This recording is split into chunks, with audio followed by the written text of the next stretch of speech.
जिसका नाम है परिमेय संख्या है। ठीक है, तो आइए मेरे साथ हम बोर्ड पर देखते संख्या और बोलते होगी। पहला है जो इसमें आएगा ब्रैकेट संख्या, दूसरा आएगा पूर्ण संख्या, तीसरा आएगा पूर्णांक संख्या, और जो हमारे चैप्टर का नाम उसी से आएगा परिमेय संख्या और अपरिमेय संख्या। तो आइए मेरे साथ हम बोर्ड पर देखते हैं कि सबसे पहले की प्राकृतिक संख्या होती क्या है। मैं आपको थोड़ा एक्सप्लेन कर देता हूँ प्राकृतिक संख्या होती क्या है। प्राकृतिक संख्या हमारी वो होती है जो 1 से स्टार्ट होती है और अनंत तक जाती है। तो आइए मैं एग्जाम्पल के साथ समझते हैं।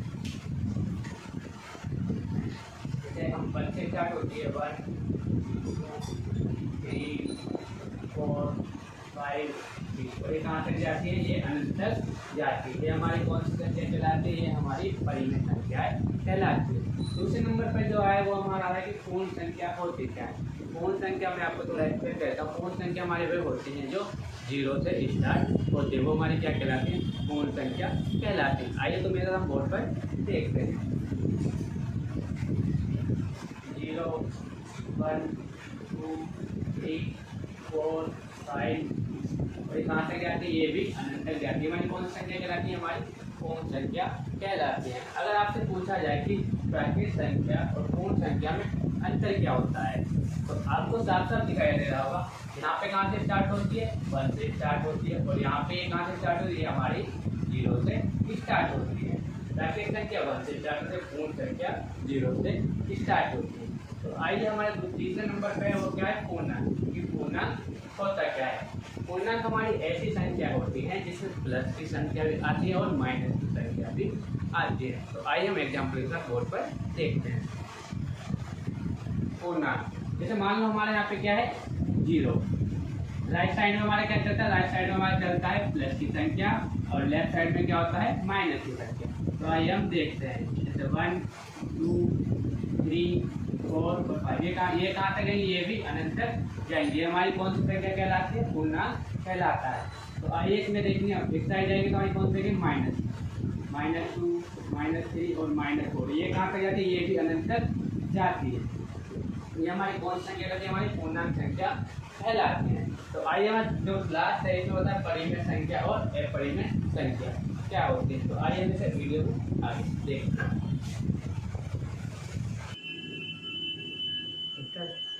तो अब हम पढ़ेंगे परिमेय संख्याओं के बारे में। परिमेय संख्या और अपरिमेय संख्या होती क्या है। तो आइए मेरे साथ हम बोर्ड पर देखते हैं। परिमेय संख्या ये वह संख्या होती हैं जिसे P/Q के रूप में लिखा जाता है और Q बराबर 0 नहीं होता है। तो आइए हम बोर्ड पर कुछ एग्जाम्पल के साथ समझते हैं। P/Q के रूप में लिखा जाता है मतलब कि बटे में लिखा जाता है या भिन्न के रूप में लिखा जाता है। तो आइए हम बोर्ड पर देखते हैं। मैंने यहाँ पे लिखा 5/2, तो ये भी एक परिमेय संख्या है। 6/2 ये भी क्या एक परिमेय संख्या है। 4/6 ये भी क्या एक परिमेय संख्या है।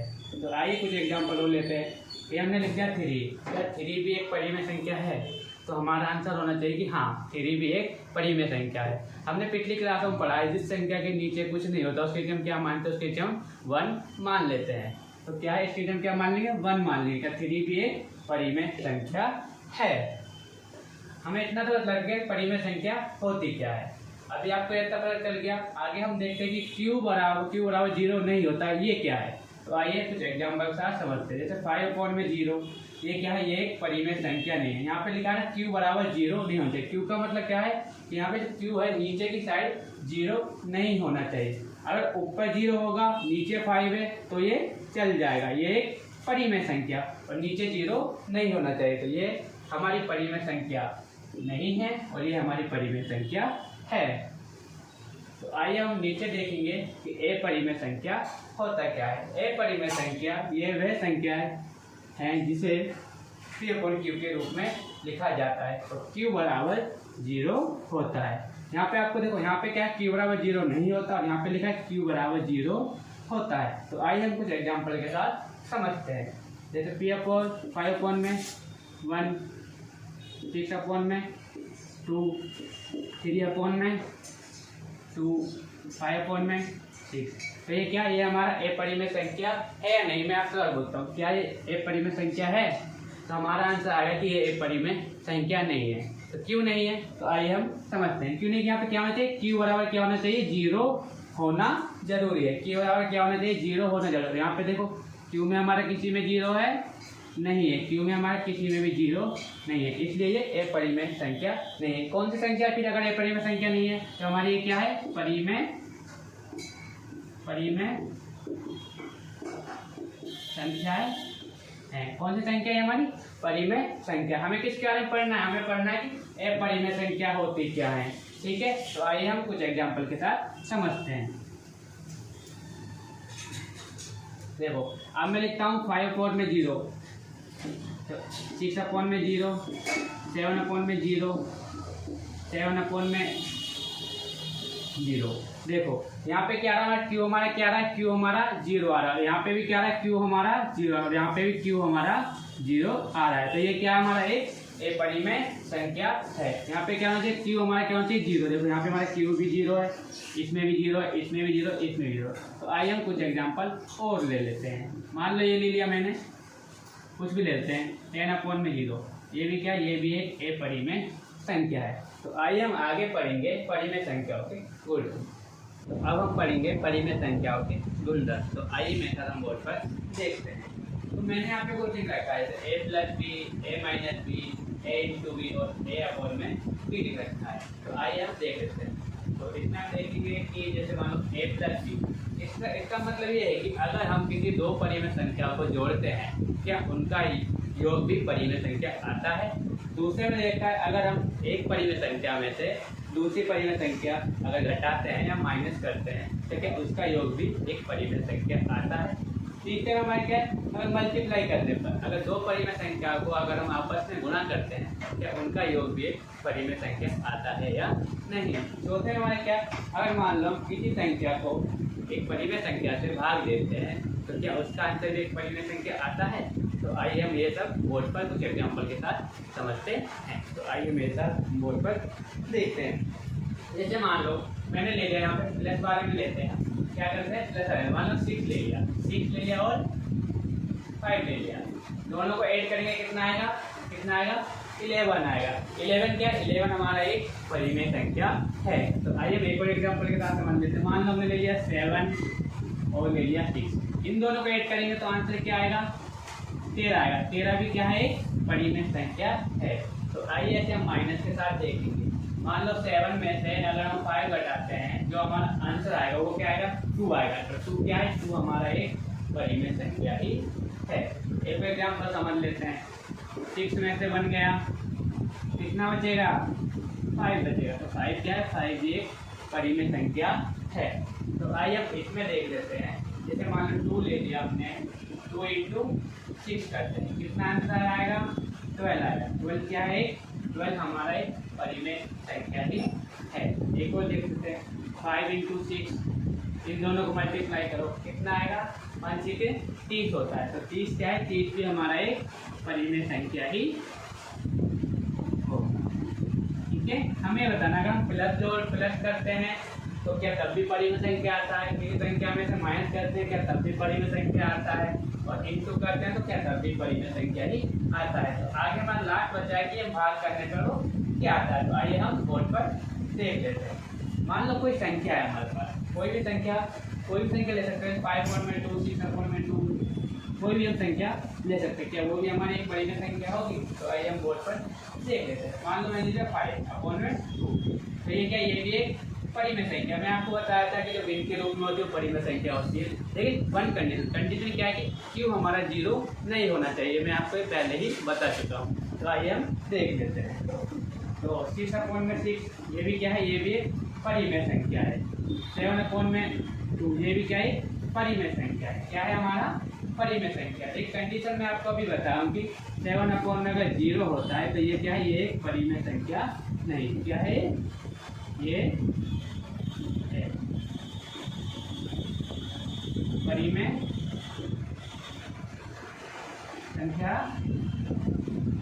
नहीं है। तो क्यों नहीं है, क्यों का रीजन ये है, क्यों नहीं है, तो क्यू हमारा क्या है, क्यू हमारा 0 आ रहा है, क्यू हमारा 0 नहीं होना चाहिए। जैसे P/में क्यू हमारा 0 नहीं होना चाहिए। ठीक है, इसलिए क्या है परिमेय संख्या नहीं होगा। क्यू 0 होगा तो परिमेय संख्या नहीं होगा। क्यू 1 2 3 4 कुछ भी होगा तो हमारा क्या कहलाएगा, ये परिमेय संख्या कहलाएगा। तो आगे हम देखते हैं क्रम विनिमय होता क्या है। चलो आइए मेरे साथ हम आगे देखते हैं। अब हम पढ़ेंगे क्रम विनिमयता होता क्या है। पिछले हमने पढ़ा था कि गुणधर्म क्या होता है, परिमेय संख्या क्या होता है, अभाज्य संख्या, प्राकृत संख्या और परिमेय संख्या सारा क्या होता है। अब हमारा टॉपिक क्या है, क्रम विनिमय होता क्या है। क्रम विनिमय का मतलब ये होता है, मैं आपको थोड़ा सा एक्सप्लेन कर देता हूँ। जैसे कोई दो परिमेय संख्या लेते हैं, कोई भी दो परिमेय संख्या हमने ले ली, अब उनका क्रम बदलते हैं, क्या उनका आंसर तब भी सेम आता है या नहीं, वो हमारा क्या कहलाता है, क्रम विनिमय कहलाता है। तो आइए हम बोर्ड पर देखते हैं। देखो मैंने यहाँ पे लिख रखा है a प्लस बी और b प्लस ए। देखो यहाँ पे पहले a आ रहा था, है ना, उसके बाद b। यहाँ पे इसका क्रम बदल दिया। क्रम बदल क्या था, b को पहले ले लिया और a को बाद में लिया। तो आइए अब संख्या के साथ समझते हैं। जैसे हमने ले लिया 5 प्लस के 6, ये हमारा a हो गया, ये हमारा b हो गया। तो इन दोनों को प्लस करेंगे, कितना आएगा, 11 आता है। कितना आएगा, 11। अब हम क्या करेंगे, 6 को पहले ले लेते हैं, 6 प्लस के 5, ये हमारे क्या है b और ये हमारे क्या है a। इन दोनों को प्लस किया, कितना है, तब भी ये 11 ही आया।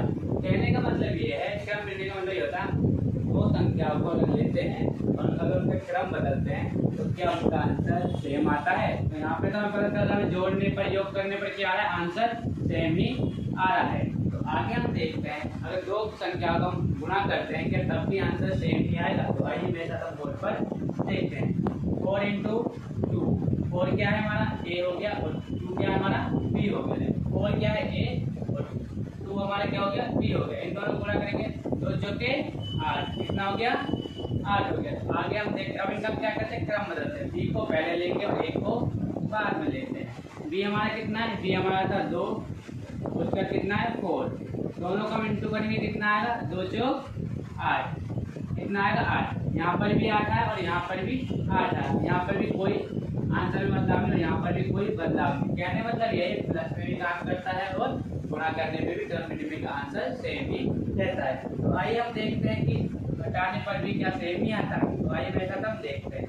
मान लो लिया 5 हमारा क्या हो गया, a हो गया। 5 हमारा क्या हो गया, a हो गया। और यहाँ पे ले लिया हमने 4, क्या ले लिया 4 हमारा क्या है b। अगर हम 5 में से 4 घटाते हैं तो क्या बचता है, 1 बचता है। क्या बचता है, 1 बचता है। ऐसे हम देखकर इसका क्रम बदलते हैं। क्रम बदलने मतलब क्या है, 4 को पहले ले लेंगे और 5 को बाद में लेंगे। तो आइए मेरे साथ हम देखते हैं। 4 हमने पहले ले लिया, हमारे पास फॉर्मूले क्या है, सामने चले 4 को पहले, b को 4 माना था तो 4 को हमने पहले ले लिया। a क्या मानता, a हमने मानता 5 को हम क्या करें, 5 को बाद में लेंगे। अब हम घटाते हैं, कितना देगा, 4 में से माइनस का 5 जाएगा, कितना जाएगा, माइनस का 1 बचेगा। देखो यहाँ पे क्या आ रहा है, माइनस का 1 और यहाँ पे क्या आ रहा है, प्लस का 1। तो कहने का मतलब ये है कि ये माइनस करने पर क्रम विनिमय वर्क नहीं करता है। आइए हम देखते हैं बाद में भी क्या सेम कंडीशन होती है। तो आइए मेरे साथ हम बोर्ड पर देखते हैं। देखिए हमने कोई संख्या ले ली 6/2, क्या ले लिया, 6/2 ले लिया। अगर मैं इसको काटूंगा तो आंसर क्या आएगा, क्या आएगा, आंसर आएगा 3। क्या आएगा, आंसर क्या आएगा हमारा, आंसर आएगा हमारा 3। देखो 6 को हमने क्या माना है, a माना है और 2 को क्या माना है, हमने b माना है। अब इनके क्रम बदलते, क्रम बदलने मतलब क्या है, तो नीचे संख्या वो हमारी ऊपर चलेगी, ऊपर है वो संख्या नीचे आ जाएगी। तो क्या होगा हमारा 2/6 हो जाएगा। काटेंगे क्या आएगा, 1/3 आएगा। यहाँ पे कितना आ रहा है, यहाँ पे आ रहा है 3 और यहाँ पे कितना आ रहा है 1/3। कहने का मतलब ये है क्रम विनिमय में प्लस करने पर, योग करने पर आंसर सेम रहता है और गुणा करने पर भी आंसर सेम रहता है। घटा और भाग करने पर आंसर बदल जाता है। तो आइए अब अगला देखते हैं हमारा साध्यता होता क्या है। अब हमारा टॉपिक है साध्यता होता क्या है। तो ना मैं आपको एक्सप्लेन कर देता हूँ साध्यता होता क्या है। जैसे मान लो हमने हमारे पास 2 संख्या है, तो ये 3 संख्या लेते हैं, 2 संख्या को पहले जोड़ना और 3 संख्या को बाद में जोड़ना और देखना है कि आंसर सेम आ रहा है या नहीं। तो आइए ऐसे बोर्ड पे हम एग्जाम्पल के साथ समझते हैं। यहाँ पे मैंने लिख रखा है a प्लस के b और इसके बाद रखा है c। यहाँ पे रखा है a प्लस के b और यहाँ पे रखा है c। इसका मतलब ये है कि मान लो मैंने यहाँ पे ले लिया 5 और यहाँ पे ले लिया 1। ठीक है, पहले इन दोनों को प्लस करना है, उसके बाद सी वाले को प्लस करना है। तो आइए इसको हम यहाँ पर समझते हैं। हमने क्या लिया था, मान ले लिया हमने 5 प्लस के 1। 5 हमारा क्या है, ए है, और बी हमारा क्या है, 1 है। और क्या करना, सी को हमें बाद में प्लस करना है। ठीक है, सी को हम कुछ भी ले सकते हैं बाद में, जो भी हमारा मन करेगा वो ले लेंगे। ठीक है, आइए हम देखते हैं 5 प्लस 1 को प्लस किया तो कितना हो गया 6। ठीक है, अब हम सी को कितना ले लेते हैं, सी को ले लेते हैं 2। इन दोनों को प्लस करते कितना आता है, 8 आता है। ठीक है, यहाँ तक आपको समझ आ गया। पहले में कैसे करना है, ए बी को प्लस करना है, उसके बाद सी को कब करना है, बाद में प्लस करना है। तो आइए यहाँ पे क्या करना है, देखो बी सी को पहले प्लस करना और ए को बाद में प्लस करना है। तो आइए हम इसके अकॉर्डिंग देखते हैं। ठीक है, हमें क्या करना, हमारा कितना था, ए हमने कितना लिया था 5, ए हमारा बाहर ही रहेगा। बी हमारा कितना था 1 ले लिया। और सी हमने कितना लिया था, सी हमने लिया था 2। ठीक है, अब इन दोनों को सबसे पहले हम इन दोनों को प्लस करेंगे, कितना आएगा 3। उसके बाद हम 5 को इससे प्लस करेंगे। आंसर क्या आ रहा है हमारा, आंसर फिर भी हमारा 8 ही आ रहा है। यहाँ पर भी 8 आया था और यहाँ पर भी 8 आया था। कहने का मतलब ये है, चाहे तो इन दोनों को पहले जोड़ो, चाहे फिर इन दोनों को पहले जोड़ो, आंसर क्या आएगा, सेम ही आएगा। तो आइए हम आगे देख लेते हैं, या माइनस करने पर या गुणा करने पर, भाग करने पर तब भी क्या आंसर सेम रहेगा। तो आइए हम बोर्ड पर देखते हैं। यहाँ पे हमने ले रखा है, देखो b इंटू सी ले, b a इंटू b ले रखा है। अभी हमने देखा कि प्लस करके देगा तो क्या आता है, आंसर सेम आता है। अब देखिए गुणा करने पर भी क्या आंसर सेम आता है। तो मान लो मैंने a को कितना लिया, a को हमने ले लिया, कितना ले लिया 5। ठीक है, b को कितना ले लिया हमने, b को हमने ले लिया 2 ले लिया। ठीक है, पहले इन दोनों को गुणा करेंगे, उसके बाद सी वाला रहेगा, सी हमने ले लिया 3, फिर इसको गुणा करेंगे, 5 दूनी 10। अब की गुणा कर दिए 3 से, 10 किया 30, कितना हो गया 30। पहले हमने किसको किया था, ए और बी को अंदर लगा था, सी को बाहर कर दिया। अब क्या करेंगे, ए को बाहर कर देंगे और बी और सी की पहले गुणा करेंगे। तो आइए मेरे साथ हम यहाँ पर देखते हैं। ए हमारा कितना था, ए था 5, इसको हमने बाहर रख लिया। बी हमने लिया था, बी को लिया था 2, और 2 को अंदर कर दिया। और सी हमारा था 3। ठीक है, इसको बाहर निकाला, कितना हो गया 5, तो 5 का 5 आ गया, इसको 2 दिया 6, 6 की गुणा 5 करेंगे तो 6 पंजे 30। यहाँ पे भी आंसर सेम आया और यहाँ पे भी आंसर सेम आया। कहने वाले ऐसा रहता गुणधर, गुणा करने पर भी आंसर सेम ही रहता है। तो आइए हम आगे देखते हैं। हमारा अगला टॉपिक है विविधता होता क्या है। विविधता का मतलब होता है किसी भी संख्या को बांटना। ठीक है, तो आइए हम देखते हैं।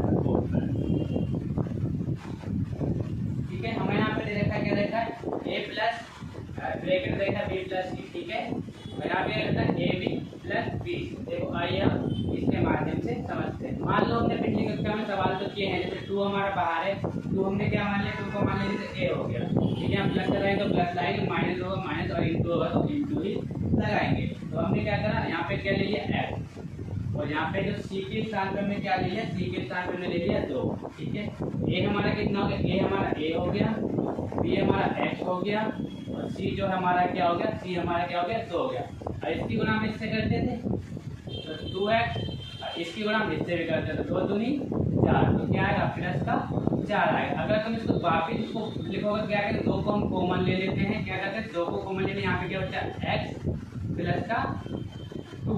यहाँ पे 2 क्या कि हमने यहाँ से भी 2 कॉमन ले लिया, इसलिए यहाँ पे 2 आया। ठीक है, ये आपको समझ आ गया होगा। आगे हमारा देखना कि माइनस पे करने पर भी क्या ऐसा ही सेम रहता है। तो आइए हम ये भी चेक कर लेते हैं। अभी तक हमने देखा कि साथ रहता होता है क्या, मैं आपको बोर्ड पर समझा ही चुका हूँ। तो आइए हम फिर से एक्सप्लेन कर लेते हैं। तो a प्लस b, ठीक है, और बाद में क्या करना है, हमको c प्लस करना है। ठीक है, सबसे पहले मैं a को रख लेता हूँ, a हमने 5 ले लिया। ठीक है, और b हमने कितना ले लिया, b को हम देखते हैं, b हमने ले लिया 4, उसके बाद c हमने ले लिया 2। पहले इन दोनों को प्लस करना है, तो कितना गया 9 प्लस के 2, कितना आ गया 11 आ गया, कितना आ गया 11 आ गया। अब हमें क्या करना है, a को बाहर रखना और b c को पहले प्लस करना है। आइए मेरे साथ हम यहाँ पे देखते हैं। a को बाहर ले लिया, ठीक है, और b हमारा कितना था, b हमने लिया था 4, तो 4 को अंदर ले लिया। c हमने कितना लिया, c को लिया था 2। पहले इन दोनों को प्लस करेंगे, कितना हो गया, ये दोनों कितना हो गया 6 हो गया। 6 में 5 को प्लस करेंगे, कितना आएगा आंसर 11 ही आएगा। कहने मतलब ये है हमारा जो साथ रहता है प्लस करने पर आंसर सेम ही रहता है। आइए हम देखते हैं कि गुणा करने पर भी आंसर सेम रहेगा। तो आइए मेरे साथ हम बोर्ड पर देख, पहले हम देखो a को हम मान लेते हैं 4 ले लिया, b को ले लिया हमने 2, उसके उसके बाद जो सी है, सी को क्या करा, सी को बाहर रखा गया, तो हमने सी को बाहर लिखा, सी को हमने ले लिया 3। पहले इन दोनों की गुणा होगी, गुणा करेंगे 4 दूनी 8, कितना हो गया 8 हो गया। उसके बाद 3 की गुणा करेंगे इससे, तो कितना हो गया 8 किया 24, कितना आ रहा है 24 आ रहा है। अभी तक हमने क्या करा, एक को अंदर रखा था, अब क्या करेंगे एक को बाहर रख देंगे। तो आइए हम यहाँ पर देखते हैं, एक को बाहर कर दिया हमने, ठीक है, और जो बी और सी को हम पहले गुणा कर देंगे, ठीक है। सबसे पहले हमने एक को बाहर यहाँ पे ऐसे कैसे उतार दिया, हो दिया 6 की 4 से गुणा करेंगे क्या आएगा 24 आएगा। तो यहाँ पे भी 24 आया और यहाँ पे भी 24 आया। तो कहने का मतलब ये गुणा करने पर भी आंसर सेम ही रहता है। तो एक एग्जाम्पल हम और ले लेते हैं, कोई भी संख्या का एग्जाम्पल ले लेते हैं। मान लो जैसे हमने ले लिया यहाँ पे 7, ठीक है, 7 हमारा कितना हो गया ए हो गया, ए को हमने बाहर रख लिया, बी को हमने ले लिया 2 और इसको ले लिया हमने, इसको कितना ले लिया 3 ले लिया, सी को हमने ले लिया 3। 7 का 7 ऐसे कैसे उतार देंगे, इन दोनों गुणा करेंगे 2 या 6, कितना आएगा 6 की गुणा 7 से करेंगे, 6 से कितना होता है 42, कितना होता है 42 होता है, ठीक है। ऐसे अब हम क्या करेंगे, अब इसको सी को बाहर कर देंगे, ठीक है, 7 को अंदर ले लेंगे, 7 × 2 और सी हमारा था वो, इसको 3 का इसको हमने बाहर कर दिया, 7 दूनी 14, 14 के 3 से करेंगे तो क्या आएगा 42 ही आया, ठीक है। यहाँ पे भी आंसर सेम आया और यहाँ पे भी आंसर सेम ही आया है। अगला हमारा टॉपिक है तो विकर्ता। विकर्ता होता है क्या है कि संख्याओं का बंटवारा, संख्या को डिस्ट्रीब्यूट करना, ठीक है। तो आइए हम वो भी साथ के साथ समझ लेते हैं। तो आइए मेरे साथ बोर्ड पर देखते हैं। देखो यहाँ पे दे रखा है A plus bracket B plus, ठीक है, आंसर क्या हमारा A B plus B C आ रहा है। देखो अभी तक छोटी क्लास में हमने पढ़ा था कि मान लो कोई ये हमारे क्या हो गया ए हो गया, ठीक है, प्लस लगाया तो प्लस बाहर लगाएंगे, ये क्या हो गया बी को हमने मान लो एक्स ले लिया, क्या ले लिया एक्स, और सी है हमारा वो हमने ले लिया 4, ठीक है। ये हमारा ए हो गया, ये हो गया बी, ये हमारा हो गया सी। हम क्या करते थे, इस संख्या गुणा इससे करते थे, इस संख्या गुणा इससे करते थे, ये आपको पता ही होगा। तो आइए हम देख लेते हैं। इसकी गुणा आप इससे करेंगे तो क्या हो जाएगा 2x, इसकी गुणा इससे करेंगे तो कितना रहेगा प्लस का a हो जाएगा, ठीक है, समझ आ गया। पहले हमने इसकी गुणा इससे करी, उसके बाद इसकी गुणा हमने 4 से कर दी। अगर हमको दोबारा पहले से बनाना चाहिए तो क्या करेंगे, 2 को कॉमन ले लिया हमने, x को यहाँ इसके साथ जो 2 था वो हमने बाहर ले लिया, और यहाँ पे क्या था 8 में से हम 2 को कॉमन लेंगे तो क्या आ रहा है यहाँ पे 4 आएगा, ठीक है, पहले की तरह फिर ये हो जाएगा। तो आइए हम दोबारा अगला देखते हैं, क्या माइनस करने पर भी सेम रहता है या नहीं। देखो यहाँ पे दे रखा है हमें ए दे रखा है, उसका दे रखा है बी माइनस के सी बराबर ए बी माइनस के ए सी दे रखा है, ठीक है। तो आइए मेरे साथ हम बोर्ड पर देखते हैं।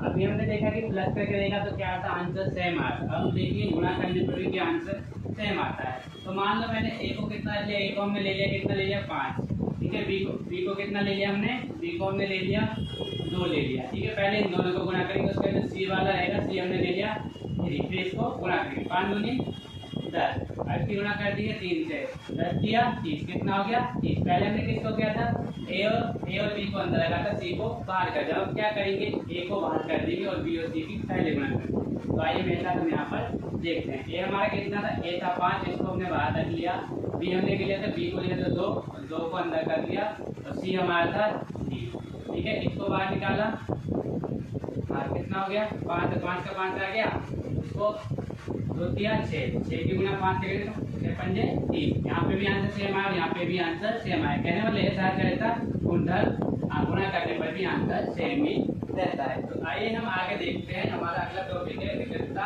होता क्या है। विकर्ता का मतलब होता है किसी भी संख्या को बांटना, ठीक है। तो आइए हम देखते हैं। तो अभी तक हमने पढ़ा था कि साधारणता होता है क्या, मैंने इसका भी एग्जांपल दे दिया आपको, इसका भी एग्जांपल दे दिया। तो अगला हमारा टॉपिक है क्या है विकर्ता। विकर्ता का मतलब होता है संख्या को आगे पीछे करके बांट के देखना। तो आइए हम बोर्ड पे समझते हैं इसके माध्यम से। मान लो हमने ए को ले लिया कितना 4 ले लिया, ठीक है, और बी हमारा कितना, बी को हमने मान लो कितना लिया, बी को हमने ले लिया x और सी को हमने ले लिया 2, कितना ले लिया 2। ये हमारा ए हो गया, ये हमारा बी हो गया, ये हमारा सी हो गया, ठीक है। अब इसके माध्यम से हम देख सकते हैं ए को हमने बाहर लिया है, यहाँ पे बी को बाहर लिया है, बी हमने कितना है, बी को x मान लिया और सी को हमने क्या लिया प्लस का 2 2 मान ले। देखो इसकी गुणा पहले हम इससे करेंगे, इसकी गुणा इससे करेंगे कितना हो जाएगा 4x हो गया, और इसकी गुणा हम इससे करेंगे तो कितना हो जाएगा 4 दूनी 8 हो जाएगा। ठीक है, आपको ये समझ आ गया होगा। देखो इसको अगर पहले जैसा बनाना हो क्या करेंगे हम 4 को कॉमन ले लेंगे, 4 हमारा बाहर आ जाएगा, x अंदर रहेगा और 2 का 2 यहाँ पर रहेगा। ठीक है, ये आपको समझ आ गया होगा। देखो ये हमारा क्या हो रहा है, अगर हमें प्लस की संख्या लिए तब जाके हमारा आंसर ये भी सही आ रहा है। अब हम क्या करेंगे, आप देखते हैं माइनस करने पर भी क्या यही प्रॉपर्टी का यूज हो सकता है। ठीक है, तो हम आगे देख लेते हैं। वो यहाँ पे हमने ले लिया 5, a को 5 माना, ठीक है, b हम कुछ भी लेते हैं, b को मान लो हमने अगर y ले लिया। ठीक है, अब ले लिया y, c को हमने कितना लिया, c को ले लिया हमने 6। ठीक है, a कितना है हमारा 5, b कितना है y और c कितना है हमारा 6। पहले इसकी गुणा हम इससे करेंगे, करके देख लेते हैं क्या आंसर आता है। ये हो जाएगा 5 है ना, और माइनस का साइन लगा। तो देखो अगर यहाँ पे माइनस का साइन होगा तो माइनस लगाना है, और प्लस का साइन होगा तो हमें प्लस ही लगाना है। ठीक है, माइनस का साइन तो हमने माइनस लगाया। अब इसकी गुणा हम किससे करेंगे, इससे करेंगे, तो 6 पंजे कितना होगा 30 हो जाएगा। ठीक है, ये किस फॉर्मूले के हिसाब से हो रहा है। देखो पहले इसकी गुणा हमने इससे करी तो क्या हो गया ए बी हो गया, अब इसकी गुणा हमने इससे करी तो क्या हो गया ए सी हो गया। देखो सेम ये, देखो इसकी गुणा हमने इससे करी तो ये हो गया हमारा ए, ये हो गया बी। ठीक है, अगर हमने इस ए की गुणा सी से करी, देखो माइनस का साइन तो माइनस का साइन लगा दिया है तो क्या हो गया ए सी हो गया। ये हमारे कितना हो गया, ये हमारा ए था। ठीक है, ये वाला पार्ट हमारा ए था और ये हमारा पार्ट क्या था सी था। तो इन दोनों को गुणा करें तो क्या आ गया, ये आ गया सी। तो इसमें हमें क्या बोलते हैं, हम ए सी भी बोल सकते हैं। ठीक है, आपको आई होप कि आपको समझ में आ गया हो कि इसमें कोई दिक्कत नहीं। फिर भी मैं आपको एक एग्जांपल और देता हूँ। ठीक है, वैसे हमने एक्स वाई लेता हूँ, जेड का प्रयोग करके मान लो 6 बाहर है हमारा। ठीक है, ये वाला बताओ मैं, ठीक है, माइनस वाला प्लस वाला तो आपको समझ आएगा तो बहुत अच्छे। ठीक है, हमने क्या करा, यहाँ पे लिख लिया जेड। ठीक है, यहाँ पे लिख लिया, यहाँ पे लिख लिया 2। ठीक है, ए हमारा कितना है, ए हमारा ए ये वाला 6 हो गया। बी हमारा कितना है जेड है, सी हमारा कितना है माइनस का 2 है। ठीक है, सबसे पहले हम इसकी गुणा हम जेड से करेंगे, किससे करेंगे जेड से करेंगे, फिर 6 की गुणा किससे करेंगे माइनस के 2 से। उसके बाद हम इससे पहले इससे कर लेते कितना हो गया 6 जेड हो गया। माइनस का साइन है तो भाई माइनस का लगा। देखो यहाँ पे मैं आपको बता रहा हूँ, बार बार आपको नोटिस करा रहा हूँ। देखो अगर माइनस का साइन है तो माइनस का लगेगा, प्लस का साइन होगा तो प्लस का ही साइन लगाएंगे। ठीक है, हमने इसकी गुणा इससे करेंगे कितना हो गया 6 जेड हो गया, और इसकी गुणा इससे करेंगे कितना 6 दूनी 12, 6 की गुणा 2 से तो कितना हो 6 दूनी 12। ठीक है, ये आपको समझ आ गया होगा। अब उसको पहले जैसा बनाते क्या करना है, देखो 6 को हम कॉमन ले लिए, क्या करना है 6 हमारे देखो यहाँ पे 2 के टेबल में कितना आता है 6 भी आता है और 12 भी आता है। तो इसलिए हम क्या करेंगे 6 को ही कॉमन लेंगे, बड़ी संख्या को कॉमन हम ले लेंगे। ठीक है, 6 को बाहर ले लिया और जेड को अंदर कर दिया और माइनस का 2। ठीक है, बिल्कुल पहले की तरह हो गया। चलो आइए तो आगे हम, अब हमारा टॉपिक है कि योज्य तत्समक होता क्या है। पहले हम देखेंगे गुणात्मक तत्समक होता क्या है, उसके बाद हमारा क्या है योज्य प्रतिलोम और गुणात्मक प्रतिलोम होता क्या है। सबसे पहले आपको बताया था कि योज्य तत्समक होता क्या है। योज्य तत्समक वो होता है कि मान लो हमने कोई संख्या ली, कोई भी संख्या आपके में जो भी आ जाए 6 7 8 9 10 कुछ भी ईजी से आप कोई भी संख्या दे सकते हो। मान लो मैंने ले लिया 7 को ऐसे में मैं क्या जोड़ूँ कि आंसर उसका 7 ही रहे। तो आपके मन में सवाल आ गया था क्या जोड़ा जाए। अगर 7 में 1 जोड़ते हैं तो 8 हो जाता है, 2 जोड़ते हैं क्या हो जाता है 9 हो जाएगा। अगर हम 7 में 10 जोड़ते हैं तो कितना होता है 17 हो जाता है। ठीक है, हम ऐसी संख्या जोड़नी है कि 7 को ऐसे संख्या से जोड़ना चाहते हैं कि 7 ही आंसर आए। तो आइए हम बोर्ड पर एग्जाम्पल से समझ लेते हैं। आइए मेरे साथ हम बोर्ड पर देखते हैं। देखो जैसे मैंने बोला कि 7, मैंने क्या लिया 7। अगर 7 में ऐसी कौन सी संख्या मैं जोड़ूं कि जिससे हमारा आंसर 7 का 7 ही रहे। तो आइए मेरे साथ हम बोर्ड पर देख लेते हैं। देखो अगर मैं 7 में 1 जोड़ता हूँ तो आंसर कितना आता है 8 आता है। ठीक है, और हमें क्या चाहिए, हमें कितना चाहिए, हमें चाहिए 7। कितना चाहिए 7 चाहिए। तो ये हमारा क्या हो जाएगा, ये हमारा हो जाएगा गलत। ठीक है, तो मैं दूसरा लेता हूँ, अगर 7 में तो मैं 0 जोड़ दूँ तो आंसर हमारा क्या रहेगा 7 ही रहेगा। ठीक है, आपको ये समझ आ रहा होगा 7 में 1 जोड़िए तो 8 होता है, सबको पता है। अब तो आप 8वीं क्लास में सब तो जानते हो। ठीक है, हमें ऐसा करना है कि 7 में ऐसा क्या जोड़ा जाए कि आंसर 7 ही रहे। ठीक है, आपको एक एग्जाम्पल बता दिया, दूसरे एग्जाम्पल लेते हैं।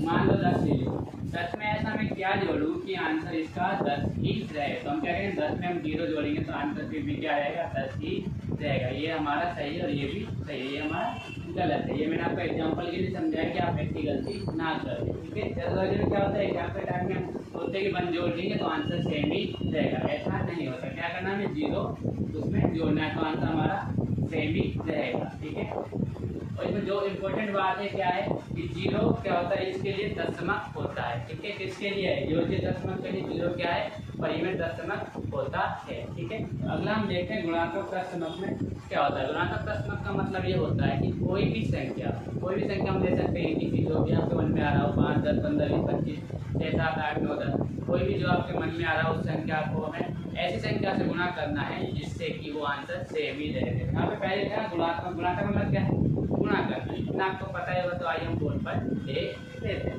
ठीक है, मान लो यहाँ पे मैं ले लिया कितना 25, इसको मैं किस संख्या से गुणा करूँ कि इसका आंसर 25 रहे। ठीक है, हम देखते हैं। अगर मैं 2 से करूँगा तो कितना हो जाएगा, 50 हो जाएगा। ये हमारा क्या हो जाएगा, ये हमारा गलत हो जाएगा, ये तो 50 नहीं, हमें आंसर कहते हैं, हमारा आंसर होना 25 रहना चाहिए। 3 से कर दूंगा तो 75 हो जाएगा। ठीक है, ये आपको पता चल रहा है। तो हम क्या करेंगे, किससे करेंगे, 1 से गुणा करेंगे, तो आंसर हमारा क्या रहेगा, 25 ही रहेगा। ठीक है, समझ आ गया।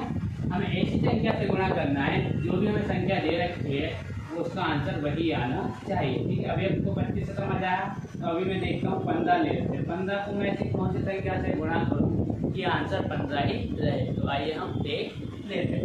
ठीक है, 15 को अगर मैं 1 से गुणा करूँगा तो आंसर क्या आएगा, 15 ही आएगा। ये आपको समझ आ गया। ठीक है, हमें ऐसी संख्या से गुणा करना बार बार कि आंसर हमारा सेम रहे, आंसर में कोई बदलाव ना आए। ठीक है, ये आपको समझ आ गया। योज्य दशमलव और गुणात्मक दशमलव समझ आ गया। तो अगला हमारा क्या है, योज्य प्रतिलोम, इसको कहते हैं, क्या कहते हैं, इसमें एडिटिव इनवर्स भी कहते हैं। ठीक है, योज्य का मतलब आप समझिए।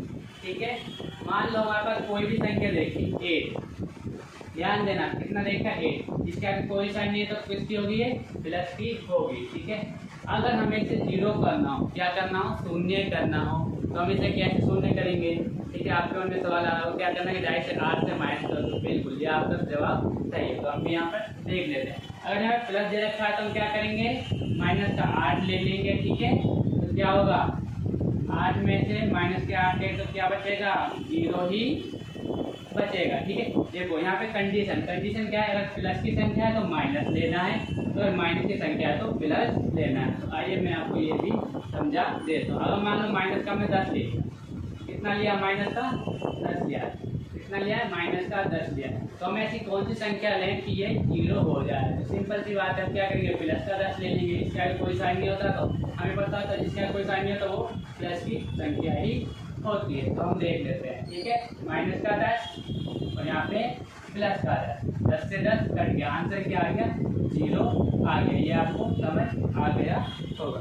तो आगे हम देखते हैं कोई गुणात्मक प्रतिलोम में होता क्या है। गलती से हो गया, गुणात्मक प्रतिलोम में होता क्या है, तो हम ये भी देख लेते हैं। तो आइए मैं हम बोर्ड पर देखते हैं। ठीक है, ये आपको समझ आ गया योज्य प्रतिलोम क्या होता है। ठीक है, तो गुणात्मक प्रतिलोम हम देखते हैं कि होता क्या है। कि मान लो, जैसे कि मान लो हमने कोई संख्या ले लिया, कितना ले लिया, 2 ले लिया। ठीक है, 2 ले लिया, और दूसरी संख्या हम क्या लें, दूसरी भी हमने क्या ले लिया, 2 ले लिया। तो इन दोनों को गुणा करेंगे, कितना आएगा, कितना आंसर आएगा बताइए मुझे, आंसर कितना आएगा, दोनों गुणा करने से कितना आएगा, 4 आएगा। ये आपको समझ आ गया। ठीक है, लेकिन हमें क्या करना है, हमें 4 नहीं चाहिए, हमें कितना चाहिए, देखो यहाँ पे हम क्या करते थे, यहाँ पे हम क्या करते थे, हम 0 करते थे। ठीक है, इस वाले में योज्य प्रतिलोम में क्या आना चाहिए था, आंसर 0 आना चाहिए था, लेकिन यहाँ पे गुणात्मक में क्या होता है, यहाँ पे आंसर 1 आना चाहिए। ठीक है, देखो कैसे आएगा, मान लो मैंने 2 ले लिया, अब मैं ले लिया 3। ठीक है, इसको मैं कौन सी संख्या से गुणा करूँ कि इसका आंसर 1 आ जाए। तो ठीक है, हम क्या करेंगे, इसका ही उल्टा लिख देते हैं। क्या मतलब, जो हमें संख्या दे रखी होती है उसका ही इनवर्स हम लिख देते हैं। ठीक है, तो यहाँ पे 3 हमारा ऊपर चला जाएगा और 2 हमारा नीचे आ जाएगा। 2 से 2 कर दिया और 3 से 3 कर दिया, आंसर कितना आएगा, 1 आएगा। ठीक है, एक एग्जाम्पल ले लेते हैं। मान लो यहाँ पे ले लिया 6, यहाँ पे ले लिया हमने 3। ठीक है, ये बात याद रखना। अगर यहाँ पे 6/3 रहता तो इसका हमें उल्टा कर देना, तो आंसर हमें 1 मिल जाएगा। 3 फिर से ऊपर चला जाएगा तो 6 हमारा नीचे आ जाएगा। 6 से 6 कैंसिल, 3 से 3 कैंसिल। ठीक है, तो आंसर कितना आएगा, 1 आएगा। ठीक है, एक और एग्जाम्पल हम ले लेते हैं फिर भी। ठीक है, आपको दिक्कत ना हो कि बार बार बताना पड़े। ठीक है, कोई भी एग्जाम्पल उठा लो, आप यहाँ ले लिया 10 ले लिया, यहाँ ले लिया 5 ले लिया, तो इसका ही उल्टा कर देना है, रिवर्स कर देना है। ठीक है, 10 से 10 कैंसिल, 5 से 5 कैंसिल, आंसर कितना आएगा, 1 आएगा। ठीक है, यही हमारा क्या होता है, गुणवाचक प्रतिलोम होता है। ठीक है, तो आइए हम आगे अगले पेज पर चलते हैं। ठीक है, जब तक के लिए थैंक यू, और हमारे चैनल को सब्सक्राइब कर दीजिएगा, लाइक कर दीजिएगा, और हमें कमेंट करके बताइए कि आपको कहाँ पर दिक्कत आ रही है।